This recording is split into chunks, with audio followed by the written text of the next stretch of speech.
السلام علیکم ورحمۃ اللہ وبرکاتہ نحمدہ ونصلی علی رسولہ الکریم اما بعد۔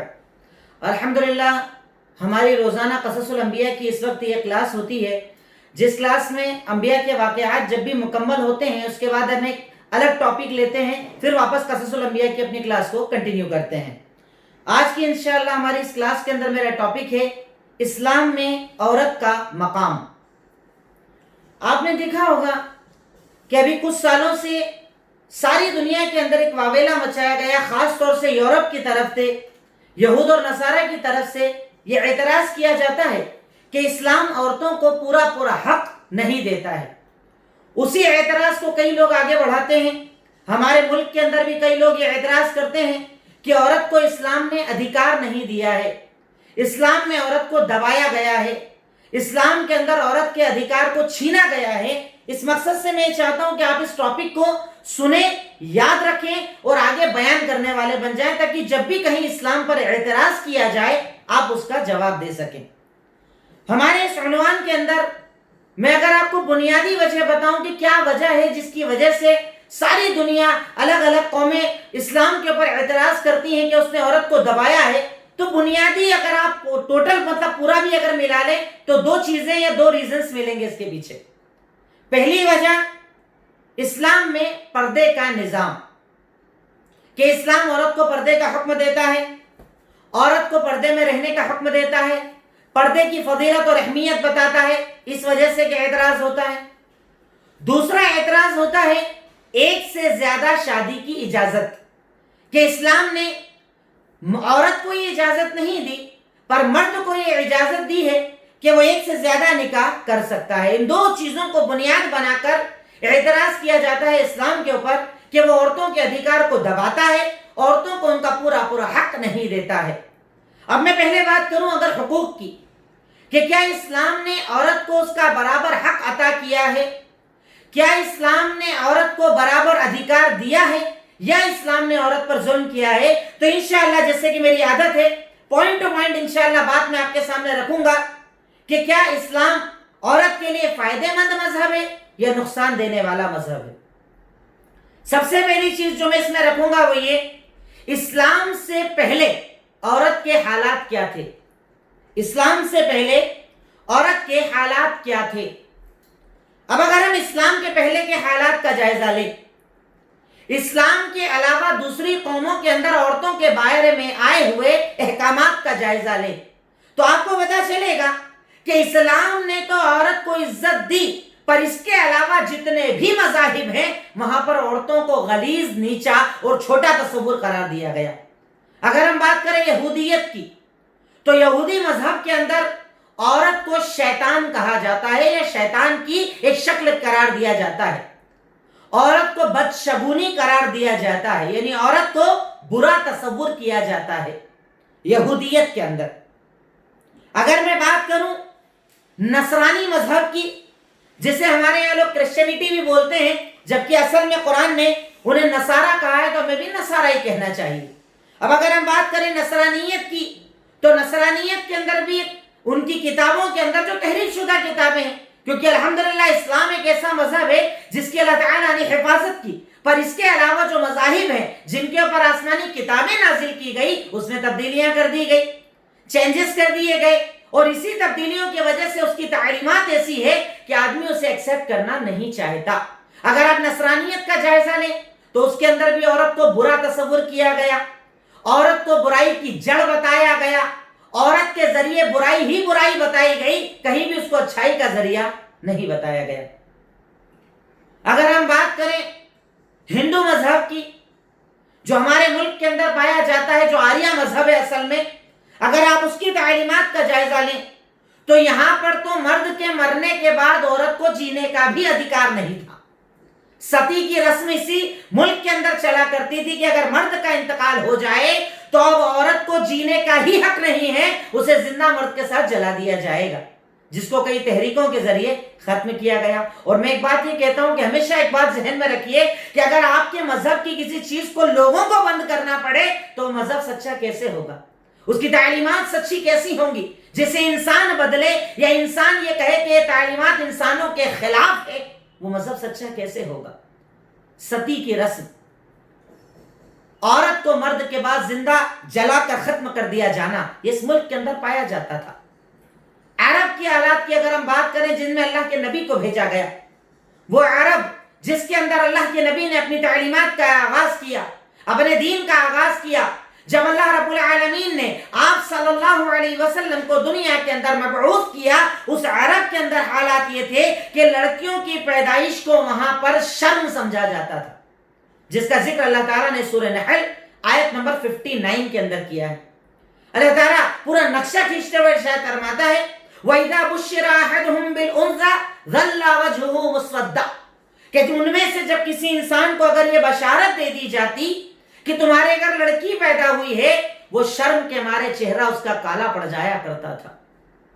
یتوارا من القوم، وہ قوم سے چھپا کرتا تھا کہ اس نے کتنی شرم کا کام کر لیا کہ اس کے گھر لڑکی پیدا ہو گئی۔ یعنی عرب کے اندر بچی کی پیدائش کو عار اور شرم سمجھا جاتا تھا، اور اسی لیے بچی کے پیدا ہونے کے بعد وہ اسے زندہ دفن کر دیا کرتے تھے۔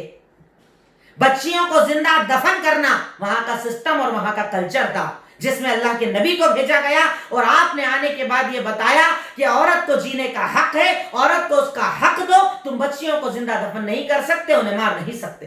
آج ہمارے یہاں تحریکیں چلتی ہیں، بھرون ہتیا کے نام پر بچیوں کو بچانے کے لیے تحریکیں چلائی جاتی ہے کہ بھرون ہتیا نہ کی جائے، بچیوں کو پیٹ کے اندر نہ مارا جائے۔ الحمدللہ یہ سارا سسٹم، یہ سارا طریقہ ہمارے اور آپ کے نبی محمد الرسول اللہ صلی اللہ علیہ وسلم نے آج سے 1450 سال پہلے اس تحریک کو شروع کیا کہ جیسے لڑکے کو جینے کا حق ویسے لڑکی کو جینے کا حق۔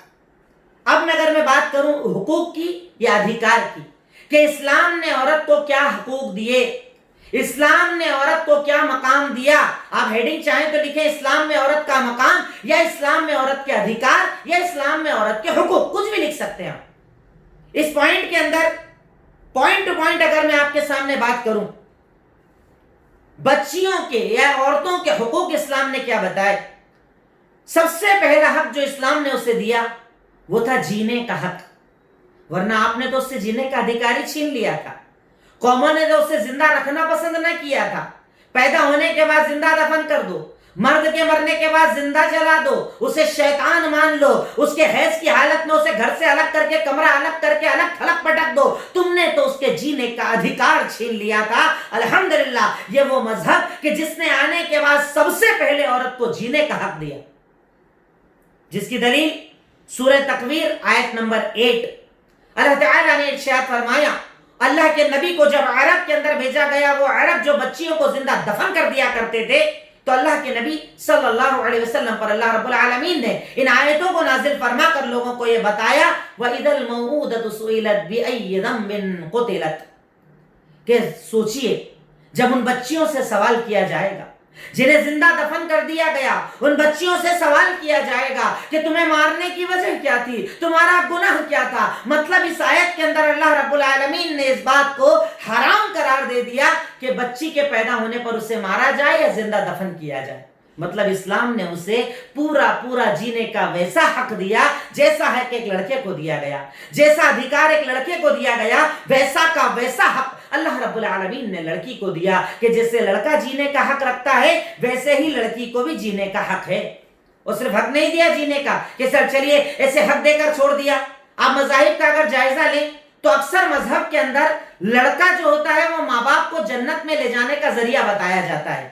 ہمارے یہاں پر موکش کی پراپتی کے لیے لڑکا ماں باپ کو مکھ اگنی دیتا ہے یا آگ لگاتا ہے تو مانا جاتا ہے انہیں موکش مل جاتا ہے، پر اس دنیا کے اندر اکیلا مذہب اسلام ہے کہ جس نے لڑکی کو جینے کا حق دینے کے ساتھ ساتھ اتنا بڑا درجہ عطا کیا کہ اللہ کے نبی نے ارشاد فرمایا، صحیح بخاری اللہ کے نبی نے ارشاد فرمایا، حدیث سنن ابن ماجہ حدیث نمبر 3669، یعنی پوائنٹ نمبر 1 کی دوسری دلیل، سنن ابن ماجہ حدیث نمبر 3669، آپ نے ارشاد فرمایا، من کان له 3 بنات فصبر علیہن وأطعمہن وسقاہن وکساہن من جدته کنا له حجابا من النار، کہ اگر تم میں سے کوئی انسان اس کے پاس 3 بچیاں پیدا ہو جائے، وہ ان 3 بچیوں کی پیدائش پر صبر کرے، یعنی عار محسوس نہ کرے، شرم محسوس نہ کرے، بلکہ صبر کرے، اور اس کے بعد انہیں کھلائے، انہیں پلائے، انہیں اچھے کپڑے دے، انہیں بڑا کرے، تو یہ 3 بچیاں جانتے ہیں اس کے لیے کیا فضیلت دے گی؟ جہنم کی آگ سے اس کو بچانے والی بن جائیں گی۔ اللہ اکبر! کیا فضیلت ہے اسلام کے اندر کہ یہاں پر اگر ماں باپ کو جنتی بننا ہے تو بیٹی کی پیدائش اور بیٹی کی تربیت پر ماں باپ کو جنتی بنا دیا گیا۔ اسلام کے علاوہ کسی مذہب کے اندر یہ تعلیم نہیں پائی جاتی، اور افسوس اسی اسلام پر یہ الزام ہے کہ وہ عورتوں کو ادھیکار نہیں دیتا۔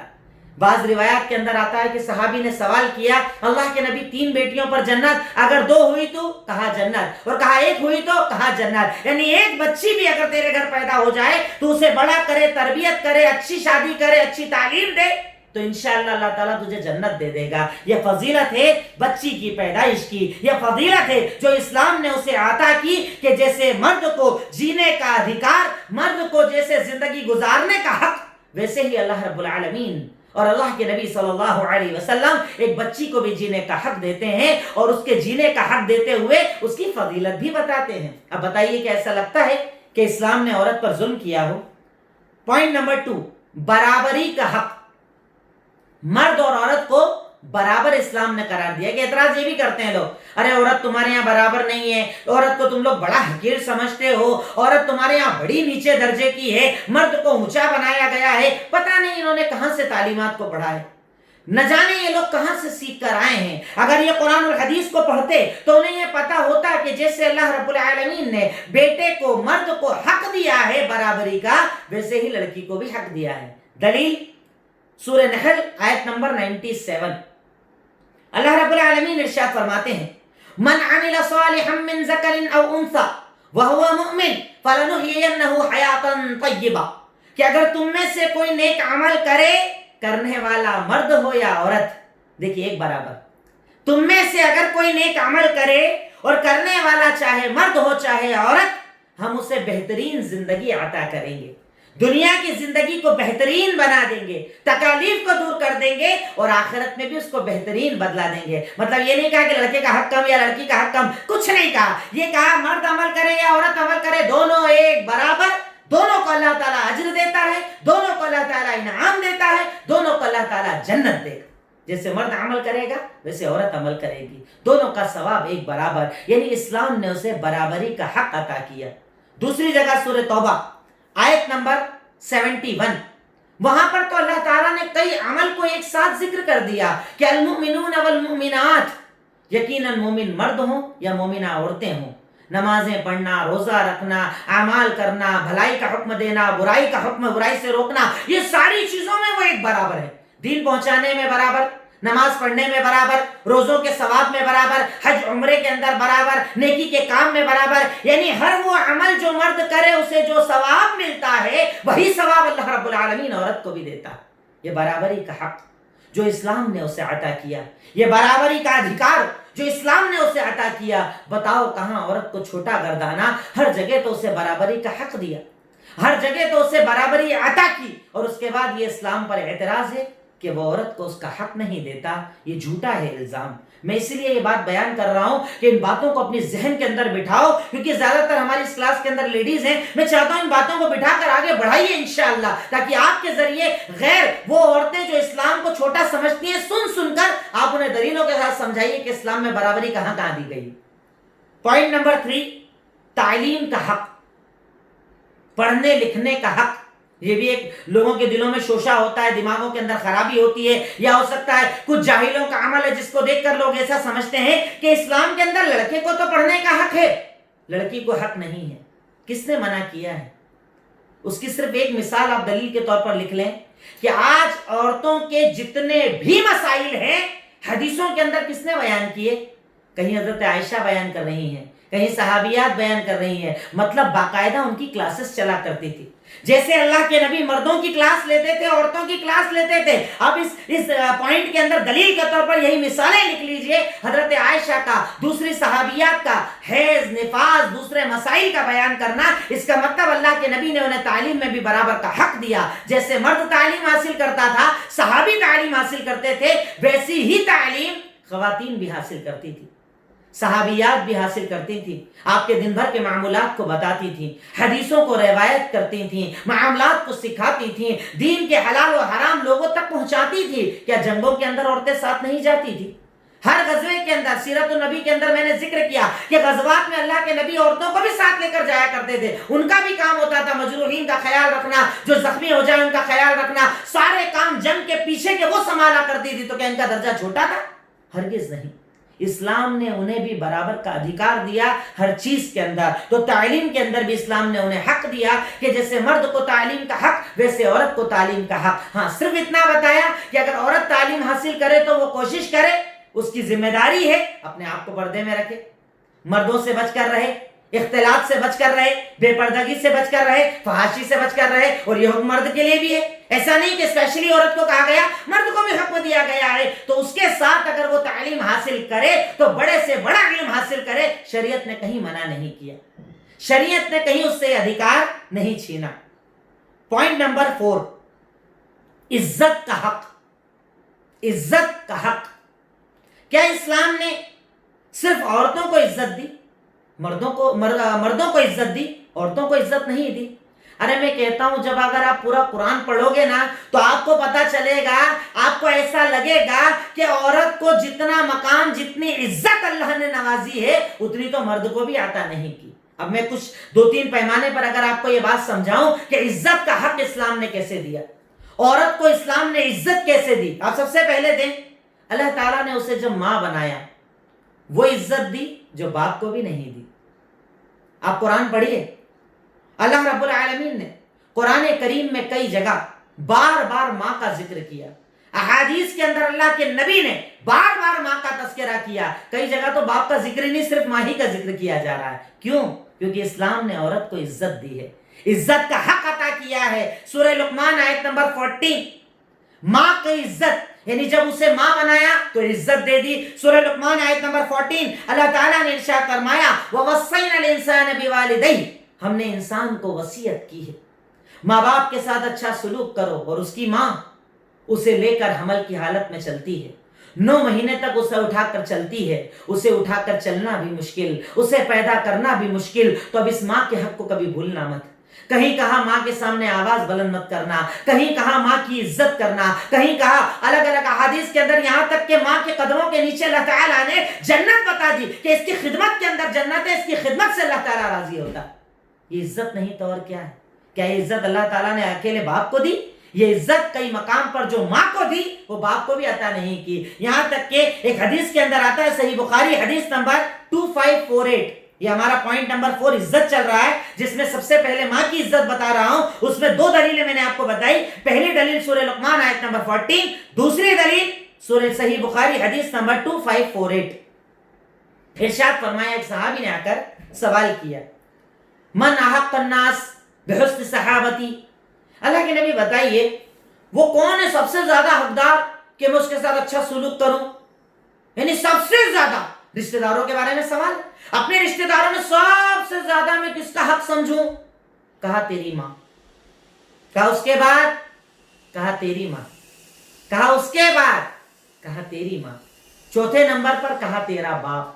یعنی 3 مرتبہ ماں کی عزت اوپر ہے، 3 گنا اوپر ہے، اس کے بعد باپ کا درجہ آتا ہے۔ بتائیے کیا اسلام کے علاوہ کہیں یہ عزت آپ کو ملے گی کہ جب اسے ماں بنایا تو اتنا اونچا درجہ بنا دیا کہ اس کے لیے اللہ کے نبی صلی اللہ علیہ وسلم نے ارشاد فرما دیا کہ تیرے حسن اخلاق، تیرے اچھے اخلاق کی سب سے پہلی اگر کوئی حقدار ہے تو تیری ماں، تیری ماں، تیری ماں، اس کے بعد تیرا باپ۔ کتنا بڑا درجہ ہے ماں کا۔ جب اسے بیوی بنایا، دوسرے نمبر پر، یہ پوائنٹ نمبر 4 کا دوسرا پوائنٹ، جب اسے بیوی بنایا تو کیا کم عزت دی؟ ارے وہ کسی کی بیٹی ہے، وہ کسی کی بہن ہے، وہ کسی کے گھر کی عزت ہے، وہ کسی کے ارمان ہے، وہ کسی کی محبتوں کا نتیجہ ہے، وہ کسی نے نعمت اور نازوں سے پالی ہوئی وہ بچی ہے اس کی۔ آپ اسے گھر میں لاؤ، اسے بے عزت کر دو، اسے ذلیل کر دو، اسے رسوا کر دو۔ شریعت نے اس عمل کو جائز قرار نہیں دیا۔ جب اسے بیوی بنایا تو سورہ نساء آیت نمبر 19 میں ارشاد فرمایا وَعَاشِرُوهُنَّ بِالْمَعْرُوفِ، عورت کے ساتھ اچھے انداز کی زندگی گزارو، اس کے ساتھ اچھا اخلاق اپناؤ، اسے عزت دو، اسے مقام دو، اسے مرتبہ دو. تم اسے ذلیل کرنے کے لیے اپنے گھر نہیں لائے ہو. یہ اسلام نے عورت بنا کر اسے عزت دی کہ جب ماں بنایا تو بھی عزت، اور جب بیوی بنایا تب بھی عزت. اس سے زیادہ ڈیٹیل میں اور زیادہ تفصیل کے ساتھ صحیح بخاری حدیث نمبر 3331. یہ میں چاہتا ہوں باتیں آپ بالکل ذہن نشین کر لیجئے، یاد کر لیجئے اور آگے پہنچائیے گا انشاءاللہ. 3331 صحیح بخاری. ارشاد فرمایا استوصوا بالنساء، عورتوں کے ساتھ اچھا سلوک کرو، یعنی اپنی بیویوں کے ساتھ اچھا سلوک کرو، کیونکہ وہ ٹیڑھی ہڈی سے پیدا ہوئی ہیں، سیدھی نہیں کر پاؤ گے، تو جیسی ہے اس میں فائدہ اٹھاؤ، ان کے ساتھ بھلائی کا سلوک کرو، ان کے ساتھ اچھا سلوک کرو، انہیں عزت دو. یہاں تک کہ ایک اور حدیث کے اندر ارشاد فرمایا خیرکم خیرکم لأہلہ، تم میں سب سے بہتر وہ ہے جو اپنی بیوی کے لیے سب سے بہتر ہو، جس کا اخلاق اپنی بیوی سے اچھا، جس کا انداز اپنی بیوی سے اچھا، جس کے بول چال میں مٹھاس پائی جائے، جو اپنی بیوی کو گالی نہ دے. اللہ کے نبی نے کہا وہ اس کائنات میں سب سے بہتر ہے جو اپنی بیوی کے لیے سب سے بہتر ہو. کتنی روایتیں میں آپ کو بتاؤں، یہ ایک الگ ٹاپک ہے میرا. اسلام میں بیوی کا مقام کبھی بیان کروں گا انشاءاللہ. کہ یہاں تک کہ اللہ کے نبی نے ارشاد فرمایا کہ اگر تم میں سے کوئی انسان اپنے ہاتھ سے ایک لقمہ اپنی بیوی کو کھلاتا ہے تو اللہ اسے صدقے کا ثواب دیتا ہے. اللہ اکبر. یہ مقام نہیں تو اور کیا ہے. ایک لقمہ اگر اپنے ہاتھ سے اپنی بیوی کو کھلایا تو شریعت تمہیں صدقہ کرنے کا ثواب دیتی ہے. عورت کو ماں بنایا تو عزت دی، بیوی بنایا تو عزت دی، اور جب بیٹی بنایا تو عزت کی بات یہ الگ ہے جو اوپر روایت میں آپ کو بتا چکا ہوں. صحیح مسلم حدیث نمبر 2631. یہاں پر ایک روایت آپ لکھ لیں، بیٹی بنا کر عزت. پوائنٹ نمبر 4 کا سی، بیٹی بنا کر عزت کیا دی. اللہ کے نبی نے ارشاد فرمایا صحیح مسلم حدیث نمبر 2631 من عال جاریتین حتی تبلغا جاء یوم القیامہ انا وہو. اللہ کے نبی صلی اللہ علیہ وسلم ارشاد فرماتے ہیں صحیح مسلم حدیث نمبر 2631، آپ نے ارشاد فرمایا کہ اگر تم میں سے کوئی انسان 2 بچیوں کی پرورش کرے، 2 بچی پیدا ہوئی، بڑا کیا، جوان کیا، انتظام کیا، کھانے پینے کا انتظام کیا، اگر 2 بچیوں کے ساتھ کسی نے یہ معاملہ کر دیا، قیامت کے دن میں اور وہ اس طرح جنت میں آئیں گے. اپنی 2 انگلی ملا کر بتایا، یعنی بالکل میرے قریب رہے گا وہ قیامت کے دن، اور جنت تک جائے گا میرے ساتھ، بالکل میرے ساتھ رہے گا. پوچھا ایک، تو کہا اسے بھی یہی ملے گا. 2 بچی ہو، 1 بچی ہو یا 3 بچی ہو، ان کی پرورش پر، یعنی جب عورت کو ماں بنایا تو عزت دے دی، بیوی بنایا تو عزت دے دی، بیٹی بنایا تو جنت کی گارنٹی بتا دی. اس سے بڑی فضیلت اور کیا ہوگی، اس سے بڑا مقام اور کیا ہوگا. اور اس کے بعد بھی اگر کوئی عورت یہ مانے کہ اسلام نے اسے حق نہیں دیا تو میں سمجھتا ہوں اس نے اسلام کو نہ پڑھا اور نہ سمجھا. پوائنٹ نمبر 5، نکاح کا حق. ہمارے یہاں کئی لوگ کنفیوز رہتے ہیں سلسلے میں کہ اسلام کے اندر عورت کا تو صاحب کوئی سسٹم ہی نہیں ہے، باپ کر دے، بھائی کر دے، جو چاہے اس کا نکاح کر دے. کس نے کہا یہ آپ سے؟ کیا آپ نے کبھی قرآن حدیث کو پڑھا؟ کیا آپ نے کبھی دین اسلام کو پڑھا؟ کیا آپ نے کبھی دین کے مسئلوں پر غور کرا؟ نکاح کے اندر لڑکی کی اجازت کا حکم دیا گیا ہے. بنا اس کی اجازت کے نکاح نہیں ہوتا ہے. اجازت لینا ہوگی، پوچھنا ہوگا، چاہے باپ ہو چاہے بھائی ہو. اسلام نے اسے نکاح کا بھی حق دیا ہے. صحیح بخاری حدیث نمبر 5136. اللہ کے نبی صلی اللہ علیہ وسلم نے ارشاد فرمایا کہ اگر کسی عورت کا دوسرا نکاح ہو رہا ہو، یعنی طلاق ہو گیا ہو، شوہر کا انتقال ہو گیا ہو، تو وہ اجازت کیسے دے گی؟ بول کر کہ ہاں مجھے اس سے نکاح کرنا ہے. اور اگر لڑکی کنواری ہو، اب اس سے اجازت لینے جاؤ، اگر وہ خاموش ہو جائے تو بھی وہ اس کی اجازت ہے، رضامندی ہے، پر پوچھنا پڑے گا، اجازت لینا پڑے گی. بنا اس کی اجازت کے آپ اس کا نکاح نہیں کر سکتے. عورت کو نکاح کا پورا حق دیا گیا ہے کہ وہ اجازت دے، پسند کرے. اور اسی لیے تو دیکھنے کا حکم دیا، ایک بار دیکھنے اور دکھانے کا حکم دیا کہ وہ پسند کرے، ہاں کرے، تب اس کا نکاح ہوگا. لوگ سمجھتے ہیں ایسے اٹھایا اور نکاح کر دیا. ارے اسلام نے ایسا کوئی مقام نہیں چھوڑا جہاں پر عورت کو اس کا پورا حق نہ دیا گیا ہو، عورت کو اس کا پورا ادھیکار نہ دیا گیا ہو. شریعت مطہرہ نے عورت پر کہیں پر بھی ظلم نہیں کیا. ایک اور پوائنٹ جو بہت زیادہ ہمارے یہاں بڑا لوگوں کے اندر یعنی تعجب والی بات ہوتی ہے، اسی پوائنٹ کے اندر، یعنی نکاح والے پوائنٹ کے اندر ایک بات صرف آپ لکھ لیں. کئی لوگ ہمارے یہاں یہ سمجھتے ہیں کہ لڑکی کا نکاح بنا ولی کے نہیں ہوتا ہے، لڑکے کو تو کوئی مسئلہ ہی نہیں ہے. بھائی لڑکے کے لیے ولی ضروری نہیں ہے، لڑکا اپنی مرضی سے نکاح کر سکتا ہے، پر لڑکی کے لیے ولی رکھا گیا، یا تو باپ کرائے یا بھائی کرائے یا چاچا کرائے، گھر کا کوئی بڑا کرائے۔ اس کی وجہ کیا ہے؟ آپ نے کبھی غور کیا؟ یہ عورت کی عزت ہے، یہ عورت کی عزت ہے، کیونکہ عورت گھر کے باہر کے حالات کو نہیں جانتی، باہر رہنے والے مردوں کو نہیں پہچانتی، کون کیسا ہے وہ نہیں جانتی، وہ تو گھر کے اندر ہے نا۔ تو اس لیے مرد کو ذمہ دار بنایا گیا، یعنی یہ اس پوائنٹ کو آپ اس کی ویکنیس مت سمجھو، یہ تو اس کی طاقت ہے کہ اس کے ولی کو یہ ذمہ داری دی گئی کہ اگر تو باپ ہے، بھائی ہے، تو تیری ذمہ داری ہے کہ اپنی بہن اور بیٹی کے لیے اچھا رشتہ ڈھونڈ، تلاش کر، لڑکے کو چیک کر، اچھا مل جائے تب اس کا نکاح کر۔ یعنی یہ اس کو کم والی بات مت سمجھو، یہ تو زیادہ والی بات ہے کہ عورت کو مرد سے زیادہ عزت دی گئی، کہ مرد کو تو کہا تو خود نکاح بھیا کر سکتا ہے، لیکن لڑکی ہے تو نکاح کے لیے باپ یا بھائی یا اس کا ولی لگے گا۔ کیوں؟ تاکہ وہ چیک کر سکے، پرکھ سکے اور اچھا لڑکا ڈھونڈ کر اس کا نکاح کروا سکے۔ تو یہ اس کے لیے برائی نہیں، اس کے لیے اچھائی ہے۔ پوائنٹ نمبر 6، طلاق کا حق۔ اس میں ہمارے معاشرے میں بڑا کنفیوژن ہے۔ عام غیر مسلم یہ سمجھتا ہے کہ اسلام کے اندر کیا ہے، 3 فائر، کوئی بھی کام نہیں جمع، لڑکی نہیں جمی، طلاق طلاق طلاق، بات ختم۔ تو کیا صرف یہ حق مرد کا ہے؟ یہی حق اسلام نے عورت کو بھی دیا ہے۔ اگر مرد ہے اسے اسلام نے کہا پہلے، اچھا ایسا نہیں کہ ڈائریکٹ طلاق بول دیا، ڈائریکٹ طلاق دے دو، اگر ایسا کوئی کرتا ہے تو وہ جاہل ہے۔ جاہل کے عمل کو آپ اسلام مت سمجھیے، وہ جاہل کا اپنا عمل۔ اسلام نے کہیں یہ حکم نہیں دیا، اسلام نے کہا سب سے پہلے پیار سے سمجھاؤ، نہ سمجھے ڈانٹ کر سمجھاؤ، نہ سمجھے ہلکی مار مار کے سمجھاؤ، نہ سمجھے بستر الگ کر دو، نہ سمجھے اس کے گھر سے ایک کو بٹھاؤ، اپنے گھر سے ایک کو بٹھاؤ۔ یہ 5 اسٹیپ پر عمل کرنے کے بعد 6ٹھی اسٹیپ آتی ہے طلاق۔ اب اگر کوئی جاہل پہلی بار میں طلاق دے دے تو وہ جاہل کی غلطی ہے، وہ اسلام کا قصور نہیں، یا اسلام نے عورت کے ادھیکار میں کمی نہیں کی۔ اسلام نے عورت کو طلاق کا حق دیا ہے کہ پہلے مرد کو بھی کہا کہ بھئی ڈائریکٹ طلاق مت دو، پہلے پیار سے سمجھاؤ، پھر ڈانٹ کر سمجھاؤ، پھر ہلکی مار مار کے سمجھاؤ، پھر بستر الگ کر کے سمجھاؤ، اور پھر بھی نہ مانے تو 2 لوگوں کو بٹھاؤ، ایک تمہاری طرف سے ایک اس کی طرف سے، اور پھر بھی نہ مانے تو 6ٹھے نمبر پر طلاق۔ پر کیا حق صرف مرد کا ہے؟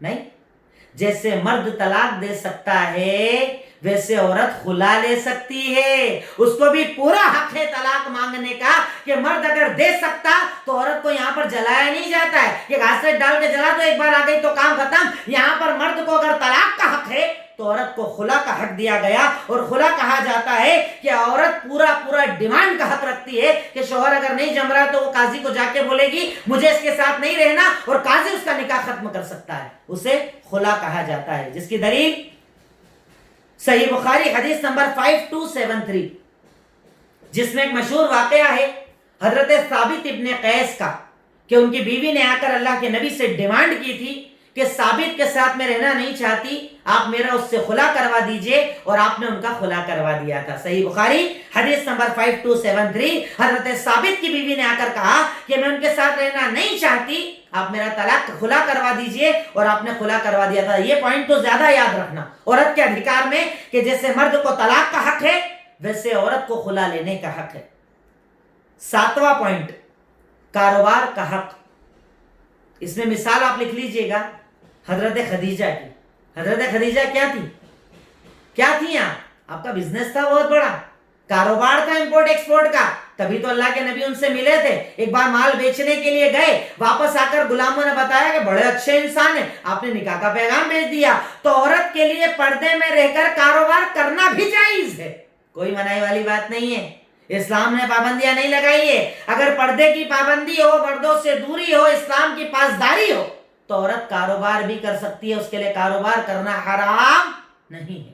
اس میں مثال آپ لکھ لیجئے گا حضرت خدیجہ کا کاروبار۔ پوائنٹ نمبر 8، مہر کا حق۔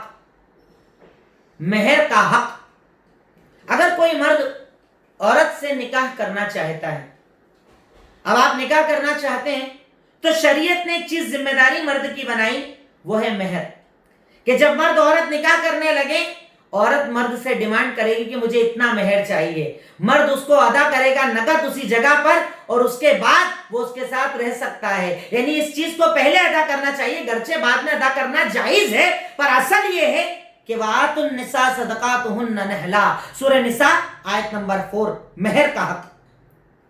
اسلام میں، قرآن میں اللہ تعالیٰ نے ارشاد فرمایا تم عورتوں کی مہر خوش دلی سے ادا کر دیا کرو، نقد ادا کر دیا کرو، اسی جگہ ادا کر دیا کرو. گرچہ ہمارے یہاں جہالت ہے اس مسئلے پر، بڑھاپے تک ادا نہیں کرتے صاحب.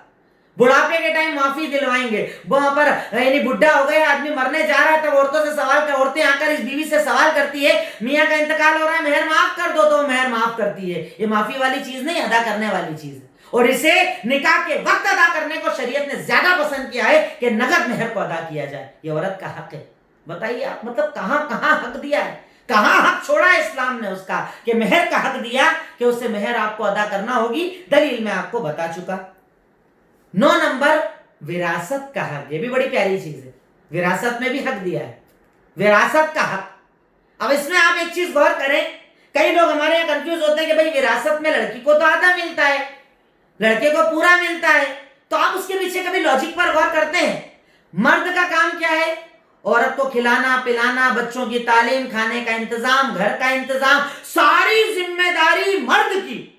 اس کے بعد بھی عورت کو بولا جا رہا ہے وراثت جب بانٹو گے تو چاہے تیری اتنی ساری ذمہ داری ہے تجھے ڈبل مل جائے گا، پر عورت کو سنگل تو دینا پڑے گا. اللہ اکبر. یہ اسلام کا عدل نہیں تو اور کیا ہے، کہ اسلام نے عورت کو وراثت میں حق دینے کا حکم دیا کہ اگر آپ کے یہاں بیٹے اور بیٹیاں ہیں، باپ کے مرنے پر جب مال تقسیم ہوگا تو اگر 2 روپے لڑکے کو دیے جائیں گے تو 1 روپیہ لڑکی کو بھی دیا جائے گا، جس کا تفصیل کے ساتھ ذکر اللہ رب العالمین نے سورہ نساء آیت نمبر 11 کے اندر کیا کہ وراثت کے اندر جیسے بیٹے کا حق ہے ویسے بیٹی کا بھی حق ہے. گرچہ آدھا ہے پر ہے.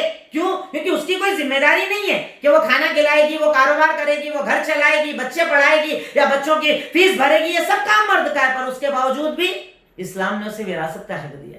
یہ اسلام کا عدل نہیں تو اور کیا، یہ اسلام کا انصاف نہیں تو اور کیا. پر ہمارے یہاں عجیب جہالت کا منظر چلا ہوا ہے. وراثت تقسیم کروانے آتے ہیں مولوی صاحب، وراثت تقسیم کرنا ہے، ٹھیک ہے بتاؤ کتنے بھائی بہن؟ کہا بہن نہیں، صرف بھائیوں کا بتاؤ. کہا کیوں؟ کہا ہم نے ان کا نکاح کر دیا، دہیج دے دیا. وہ دہیج جو تو نے دیا وہ حرام تھا، یہ وراثت کا حق فرض ہے. دہیج میں تو 1 کروڑ روپیہ دے دے، پر اگر 10,000 بھی وراثت کا ادا نہیں کرے گا تجھے اللہ رب العالمین قیامت کے دن عذاب دے گا. اللہ تعالیٰ تجھ سے ناراض ہو جائے گا. بہنوں کا حق مت دباؤ، بیٹیوں کا حق مت دباؤ. ماں باپ کے مرنے پر انہیں برابر جو اسلام میں ان کا حق ہے وہ دو، ورنہ اللہ تعالیٰ نے سورہ نساء کی اسی آیت نمبر 11 کے اینڈ کے اندر آپ دیکھیے گا اللہ تعالیٰ نے کہا یہ اللہ کی باؤنڈری ہے وراثت، اسے کراس کرو گے جہنمی ہو جاؤ گے، اسے کراس کرو گے اللہ ناراض ہو جائے گا. یعنی وراثت میں عورت کو اس کا حق دینا اسلام نے مرد کی ذمہ داری قرار دیا. تو یہ حق نہیں تو اور کیا ہے. اسی کے ساتھ ساتھ مرد کو پوائنٹ نمبر 10، مرد کو عورت پر ذمہ دار بنایا. یہ بھی عورت کا حق ہے کہ آپ کو کوئی ٹینشن لینے کی ضرورت نہیں، یہ مرد آپ کا ذمہ دار ہے. باپ رہے گا تو اسے دھیان رکھنا پڑے گا، کسی کی بیوی بن جاؤ تو شوہر کو دھیان رکھنا پڑے گا، کسی کی ماں بن جاؤ تو بیٹے کو دھیان رکھنا پڑے گا. یعنی آپ کو تو ہر جگہ اللہ نے محفوظ کر دیا اور آپ کے اوپر مرد کو ذمہ دار بنا دیا کہ تیرا کام ہے اس کی کیئر کرنا، تیرا کام ہے اس کا دھیان رکھنا. باپ ہے تو دھیان رکھ، شوہر ہے تو دھیان رکھ، بیٹا ہے تو دھیان رکھ، ہر حال میں تیری ذمہ داری ہے اس عورت کا خیال رکھنا.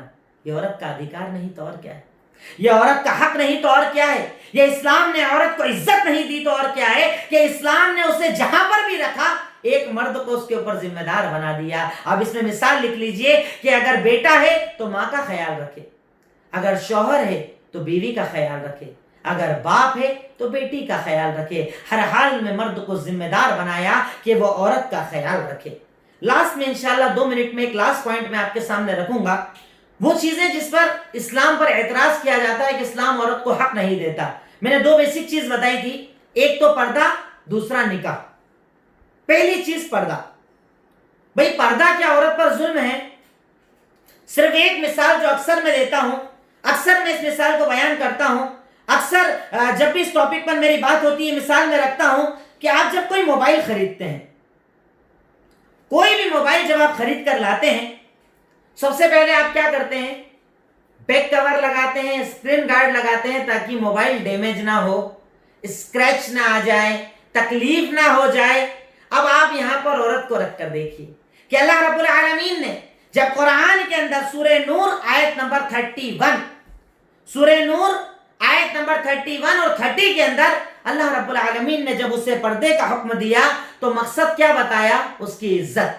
اور سورہ احزاب آیت نمبر 59, یہ دو دلیلیں آپ لکھ لیجئے, سورہ احزاب آیت نمبر 59 اور اسی کے ساتھ ساتھ سورہ نور آیت نمبر 30 اور 31, یہاں پر پردے کا مقصد شریعت نے بتایا کہ اگر عورت کو پردے کا حکم دیا ہے تو اس لیے کیونکہ اللہ کی نظر میں عورت قیمتی ہے, عورت کی بہت زیادہ قیمت ہے. تم اپنی ہر قیمتی چیز کو کور لگاتے ہو, اور اسلام میں سب سے قیمتی اگر کوئی چیز ہے تو عورت, اس لیے اسے پردہ کرنے کا حکم دیا.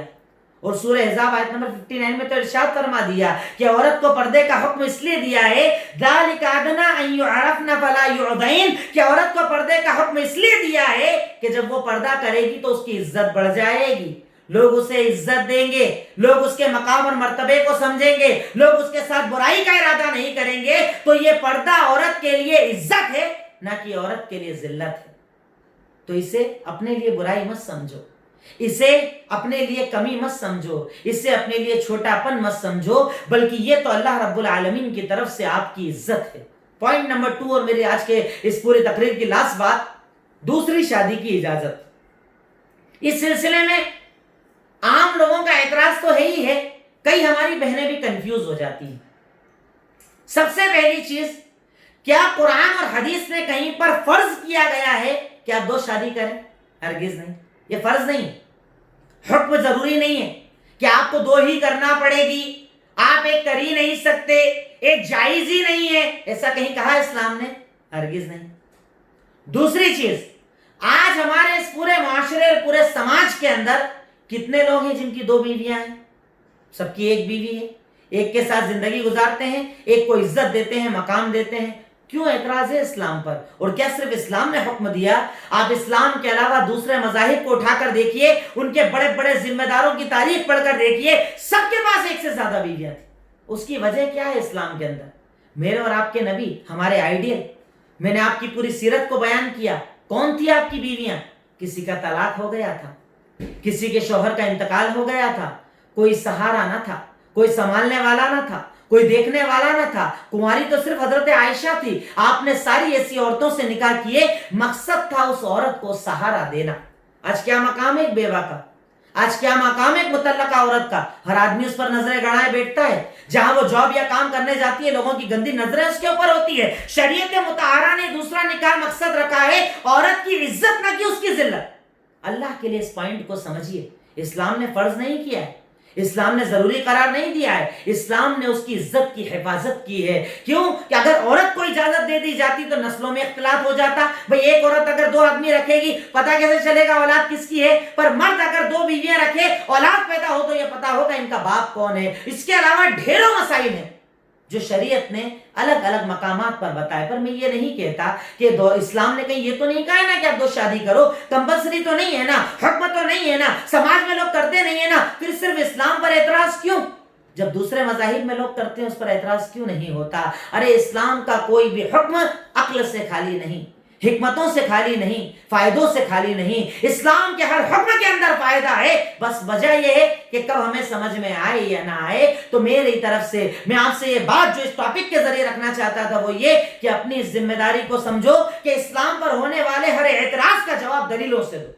ہر اعتراض کے جواب کو یاد کرو. کیسے آپ بولتے ہو ہمارے اسلام کے بارے میں, یہ دیکھو اتنے سارے 10 حق میں آپ کو بتا سکتی ہوں کہ اسلام نے اتنے سارے حق مجھے عطا کیے ہیں. اسلام نے مجھ پر ظلم نہیں کیا ہے, اور صرف پردے کا حکم مجھے نہیں ہے. سورہ نور آیت نمبر 31 میں تو اللہ نے مردوں کو بھی پردے کا حکم دیا.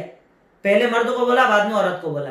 مردوں کی جماعت, جب عورتیں نظر آئے نظریں جھکا لیا کرو. مردوں کو بھی حکم دیا ہے, عورت کو بعد میں حکم دیا ہے. یعنی اسلام عورت پر ظلم نہیں کرتا, اسے اس کا پورا پورا ادھیکار دیتا ہے. اگر اس ٹاپک کو آپ نے سمجھ لیا نا تو انشاءاللہ بہت سارے ڈاؤٹس آپ کے بھی کلیئر ہو جائیں گے, آپ کے فرینڈ سرکل, آپ کے دوست, آپ کے تعلقات کے آپ ڈاؤٹس کلیئر کر پائیں گے. اسی مقصد سے آج میں نے یہ ٹاپک آپ کے سامنے رکھا تھا. اللہ رب العالمین سے دعا ہے, اے الہی مولا رب العالمین, اے خالق مالک رحمان رحیم, یقیناً تو غفور ہے, تو غفار, تو رحمان ہے, تو رحیم, تو عطا کرنے والا والا تو دینے والا ہے. اے اللہ تو ہمیں دین اسلام پر عمل کرنے کی توفیق عطا فرما. اے اللہ اسلام پر ہونے والے ہر اعتراض کا ہمیں جواب دینے کی توفیق عطا فرما. السلام علیکم ورحمۃ اللہ وبرکاتہ.